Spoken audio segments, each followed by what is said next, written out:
jambo. Alhamdulillah uku. Mulawon. Alhamdulillah. Madalla. Gallai bi kofa. Kofa ne? Fadir du sudu ba. Wannan. Wannan an sai dai ga wata nan. To, wannan ko? To, madalla. Madalla. Yawwa. Wannan tayi. Wannan tayi ko. Wallahi tayi ko. Ana iya shiga a duba nawa ne kudin tomato kuna? 3,000 ne, naira 3,000. Kai kuma da uwa ba sauki wai.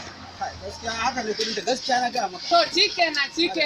To yanzu ana iya shiga a gwada. Za ka iya gwadawa. To buɗe min, maɓutu.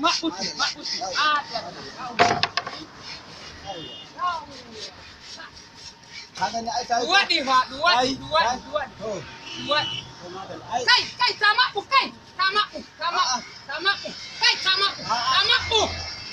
Bi mami, tamaɓu, wallahi tamaɓam der.